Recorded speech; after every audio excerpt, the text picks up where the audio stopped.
merasa digitalisasi pembayaran menjadi bagian yang tak terpisahkan dalam kehidupan sehari-hari, mulai dari transaksi di toko retail hingga belanja di UMKM. Sadar atau tidak, digitalisasi telah menjadi kunci untuk pertumbuhan ekonomi Indonesia. Namun pemirsa, perlu diakui bahwa Indonesia masih memiliki beberapa tantangan dalam menerapkan digitalisasi keuangan. Mulai dari literasi keuangan yang masih belum rata hingga masih cukup banyaknya penduduk unbanked. Oleh karena itu, CNBC Indonesia bekerja sama dengan Arta Jasa Pembayaran Elektronis menyelenggarakan Digital Economic Forum 2025 yang akan membahas tuntas inovasi digital di sektor keuangan untuk mendukung pertumbuhan ekonomi yang cepat dan berkelanjutan.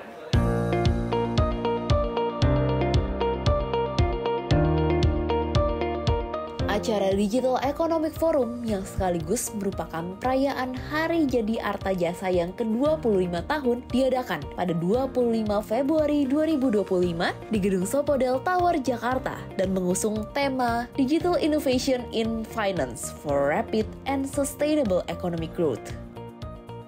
Acara tersebut dihadiri oleh para pemangku kepentingan di sektor jasa keuangan dan di dalamnya dilakukan sesi diskusi terkait fenomena digitalisasi dan transformasi teknologi yang terjadi makin cepat di berbagai sektor, tak terkecuali di sektor keuangan. Selain itu, dilakukan pula peluncuran Hasana Card Managed Service yang merupakan kolaborasi antara Arta Jasa dengan Bank Syariah Indonesia atau BSI. Sesuai dengan tema yang diusung dalam acara ini, yaitu Digital Innovation in Finance for Rapid and Sustainable Economic Growth. Dalam sesi diskusi panel, para panelis menyoroti soal perkembangan digitalisasi di tanah air serta tantangannya untuk membuat penerapan digitalisasi yang makin luas dan inklusif di sektor keuangan dan inovasi-inovasi yang dilakukan untuk mendukung dampak positif yang signifikan dari digitalisasi di sektor keuangan tersebut bagi perekonomian Indonesia. Saat ini, sebagian besar masyarakat memang telah mengandalkan platform keuangan digital untuk melakukan berbagai aktivitas keuangan, mulai dari transaksi, menabung, hingga berinvestasi. Nilai transaksi digital di Indonesia pun telah meningkat pesat dari 519 miliar rupiah pada 2009 menjadi sekitar 2.500 triliun rupiah pada 2024. Saat ini, dari merchant besar hingga UMKM, sudah terintegrasi melalui sistem keuangan digital, baik menggunakan kris ataupun transfer daring. Kini, sudah ada 25,5 juta UMKM yang bertransformasi dan masuk ke dalam sistem digital hingga Juli 2024. Hal ini pun menjadi peluang tersendiri mengingat sektor yang satu ini berkontribusi sekitar 60% terhadap ekonomi Indonesia, bahkan menyumbang penyerapan tenaga kerja hingga 97%. Sehingga tak heran, penasehat khusus Presiden Urusan Ekonomi dan Pembangunan Nasional sekaligus Menteri Keuangan RI periode 2014 hingga 2016 Bambang Brojonegoro mengungkapkan bahwa jika berkaca dari Jepang dan Korea Selatan untuk menjadikan Indonesia sebagai negara maju, negara ini harus mulai dari pembinaan UMKM untuk membuat UMKM tersebut naik kelas. Nah, pertanyaannya, bagaimana cara untuk memastikan ada kenaikan kelas ini? Ya, nah, satu cara adalah transformasi digital. Jadi digitalisasi UMKM itu jangan hanya sekedar terbatas kepada seremonial bahwa UMKM warung-warung sekarang ya sudah pakai QRIS dan segala macam, itu bagus. Tapi yang lebih penting adalah bagaimana mereka mengadaptasi teknologi digital dalam operasi si UMKM itu sendiri. Ya, sehingga akhirnya tidak hanya sistem pembayaran yang digital, tapi sistem manajemen internalnya, sistem pembukuannya dan segala macam itu digital, sehingga mereka ada kemungkinan untuk naik kelas. Ya, jangan harapkan mereka naik kelas kalau mereka tidak pernah tersentuh teknologi digital secara menyeluruh. Ya, jadi itu kuncinya. Pesatnya perluasan penerapan digitalisasi hingga berbagai lapisan masyarakat membuat para pelaku industri di sistem pembayaran, termasuk Arta Jasa, tak berhenti berinovasi. Direktur Utama Arta Jasa Arman Hermawan menegaskan bahwa inovasi tersebut harus dapat diadaptasi dengan baik dan digunakan dengan mudah oleh masyarakat. Selain itu, yang menurutnya tak kalah penting adalah perlu dibangunnya ketahanan infrastruktur dan sistem untuk menopang penerapan digitalisasi tersebut. Inovasi dari produk itu memang merupakan target bukan hanya Arta Jasa tapi semua pemain PJP, PIP, fintech, bank pasti akan membuat inovasi yang lebih bervariasi lagi sehingga digitalisasi ini dapat sampai ke masyarakat. Kalau digitalisasi tanpa dibentuk, digitalisasi hanya jadi slogan, tidak dibentuk dalam bentuk produk yang bisa dicerna oleh masyarakat, nanti akhirnya nggak akan kepake juga. Jadi inovasi yang berfokus kepada pelanggan dalam bentuk end-to-end solution ataupun customer experience. Yang kedua, lonjakan transaksi tadi peningkat kris dari 5,4 menjadi 6,5 juta di BSPI itu 6,5 juta di tahun 2005 transaksi. Itu 5,4 miliar ya, 5,4 miliar menjadi 6,5 miliar transaksi. Itu memerlukan apalagi kapasitas 170% berarti memerlukan kapasitas yang lebih besar lagi. Mau nggak mau dengan apalagi adanya Kristep Mbak Neke, Kristep lebih mudah lagi, Kris aja sekarang udah banyak pemakaiannya karenanya peningkatan dan penguatan istilah kita adalah ketahanan dari infrastruktur dan juga sistem itu harus tetap dibangun. Namun di tengah makin meningkatnya penerapan digitalisasi di sektor keuangan, ternyata ada sejumlah tantangan yang harus dihadapi Indonesia. Salah satunya adalah dari sisi inklusi keuangan.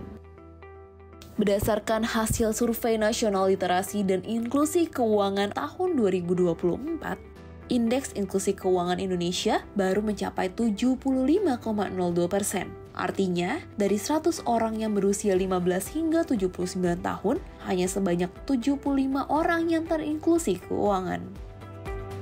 Selain itu, Indeks Literasi Keuangan Indonesia juga baru 65,43%. Artinya, dari 100 orang yang berusia 15 hingga 79 tahun, hanya 65 orang yang terliterasi keuangan dengan baik. Hal ini pun tercermin dari banyaknya masyarakat yang masih terjerat pinjaman online ilegal, judi online, atau jeratan utang pay later untuk tujuan investasi ilegal. Sementara itu, tantangan lainnya juga datang dari adanya ancaman terkait kebocoran data pribadi dan penipuan online, seiring dengan makin maraknya penggunaan transaksi keuangan digital. Sering dengan semakin meningkatnya jumlah transaksi yang dilakukan secara online, ancaman terhadap keamanan data pribadi dan transaksi digital pun semakin kompleks. Kita telah menyaksikan berbagai kasus kebocoran data, serangan cyber, penipuan online yang mengancam stabilitas lembaga keuangan, serta mengikis kepercayaan masyarakat terhadap ekosistem digital. Kita juga tidak bisa mengabaikan pentingnya perlindungan konsumen. Fakta yang kita temui di lapangan masih banyak masyarakat yang memiliki tingkat literasi keuangan digital yang relatif rendah. Tidak semua pengguna memahami risiko di balik layanan keuangan yang mereka gunakan. Sehingga tak jarang mereka terjebak dalam transaksi yang berisiko tinggi. Kita melihat fenomena yang mengkhawatirkan di kalangan masyarakat, terutama generasi muda, yang cenderung konsumtif dan kurang mempertimbangkan dampak jangka panjang dari keputusan finansial mereka.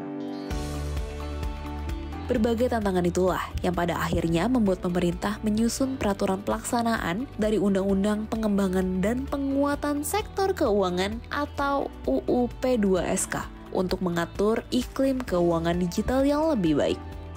Undang-Undang P2SK antara lain mengatur mengenai beberapa hal terkait dengan digitalisasi.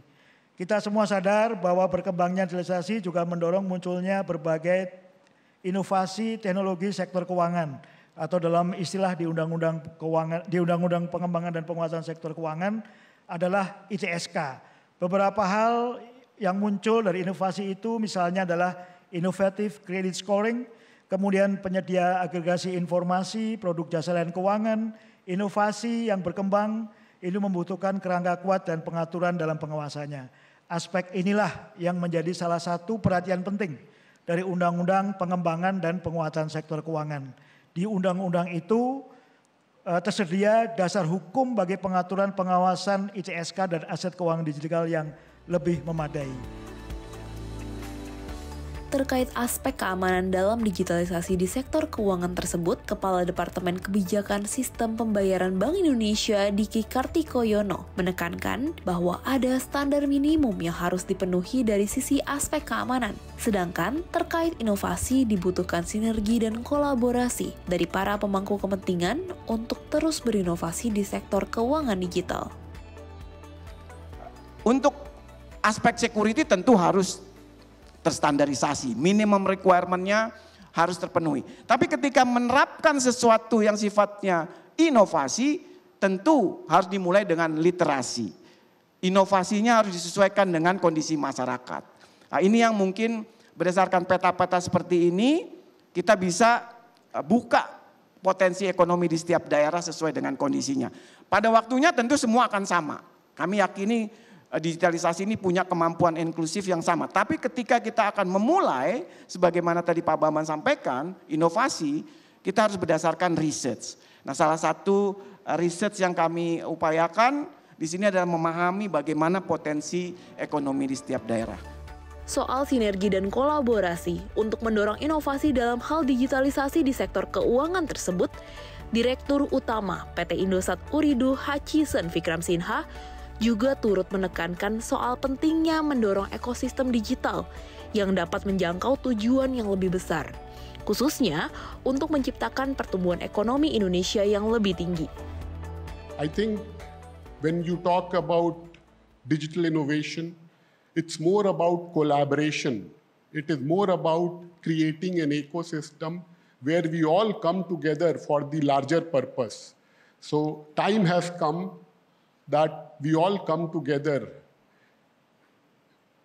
President of Indonesia has set a very ambitious target of 8% GDP growth. It is our job to work with single-minded focus towards that direction. And I welcome the entire ecosystem to walk on that journey. We very strongly believe that digital AI and digital infra ecosystem in a very sovereign manner, which is for Indonesia, from Indonesia, will be very critical for the success in this journey. Ya pemirsa, pada akhirnya perkembangan inovasi digital di sektor keuangan diharapkan bisa memberikan kontribusi yang signifikan pada pertumbuhan ekonomi Indonesia. Namun memang di sisi lain ada beberapa tantangan yang perlu dihadapi Indonesia, yang mana hal ini harus diperhatikan dan diantisipasi oleh berbagai pemangku kebijakan. Dari Jakarta, Krisania dan juru kamera Yosua, CNBC Indonesia Beyond Business.